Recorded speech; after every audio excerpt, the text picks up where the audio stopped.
Naghahanap ka ba ng bungalow, house and lot dito sa Antipolo City?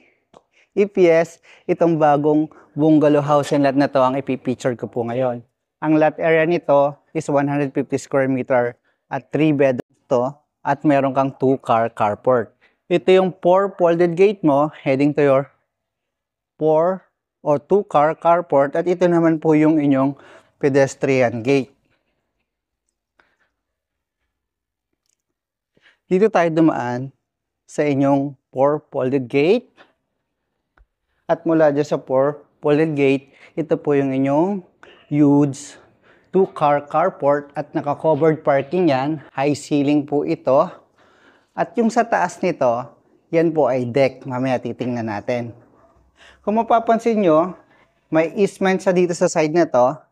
Tuloy-tuloy po yan papunta po sa likod ng house and lot na doon po yung inyong utility area. At dito naman sa side na to, ito naman po yung inyong right easement.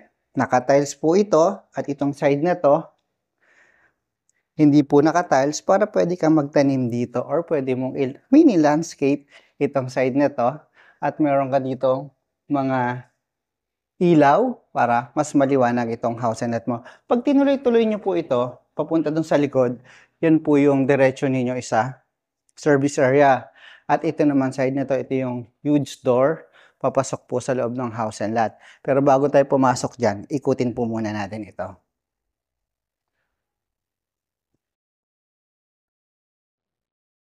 Ito po yung inyong everyday kitchen. Yan yung sink. At dito sa side na to, ito yung laundry area. At kung mapapansin mo, yan yung kabilang easement. Dire-diretso po yan to sa inyong 2-car carport. Ngayon, dito tayo sa side na to. May 4 folded sliding glass door ka. Yan naman po yung papunta sa inyong dining. Pero ito guys, ito yung huge door. At yung handle mo dito, naka-black mat yan. Ito yung inyong magiging living area. At dito yung master bedroom. Pero bago tayo pumunta sa master bedroom, ikutin muna natin. Ito may common toilet and bathroom ka dito. Combination po siya ng tiles ng rustic tiles. Saka, ayan, rustic din itong side na to. At yung sa baba, rustic tiles din po siya para hindi madulas. Toilet, saka yung HCG mo ng sink. Ito, may pinto ka dito. Ito po yung papunta dito sa left easement nyo. At ito namang side na to. Ito yung upper cabinet.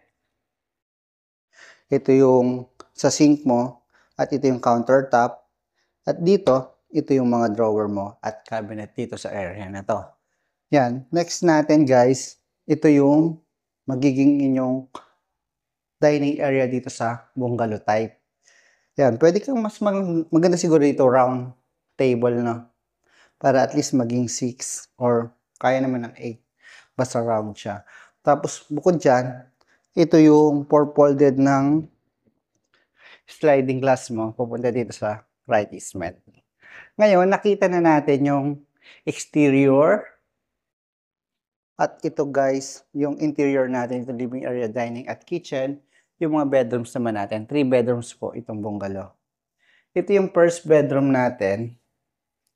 May provision ka na for aircon, sliding glass, 2 panel, at may jalousie ka dito. O jalousie o jollity? Jalousie siguro yun. No? Next natin, itong pang bedroom 2 natin dito sa bungalow type, house and lot. Ito yung sa everyday kitchen po, yung side na yan. Tapos dito naman, sa side na to, ito yung right easement mo dito sa bungalow type. Ang maganda dito, nasa loob siya ng isang exclusive subdivisions. At malapit lang po sa Centro Mall. At SM Masinag at yung LRT Masinag. Malapit lang din po ito. Yan, sa mga naghahanap ng bungalow type. Saka high ceiling. Ang maganda nito, parang ang dami niyang ilaw. Ang dami niyang LED, no? Tapos high ceiling siya. Next natin, ito master bedroom. Dito sa master bedroom, may sarili siyang toilet and bathroom. At itong side nito, naka-face po siya sa 2-car carport nyo. Yan, marami siyang mga windows dito sa side na to. At ito yung outlet mo. Okay naman yung yung cut nitong master bedroom, saka yung design niya para sa bed. At dito yung inyong TV console at yung magiging cabinet mo sa baba. Next natin, itong toilet and bathroom. Jealousy? Jealousy. Ay, yung katulad dito, jealousy. Yung mga manonood na natin, pa-type na lang po sa comment section below kung ano ba yung tama. Yan guys, tapos ito yung toilet, yung sink. Lot area is 150 square meter, no? Tapos ito, meron po siyang deck. Pakita pa natin yung deck. Sige. Kasi Sige. Mula dun sa deck, ang maganda dun, may view ka ng city skyline. At dito sa bungalow type, in the future gusto mong mag second floor, pwede naman. Yan. Mula po dito, at kung pupunta ka sa deck, gagamit ka ng spiral. Tara.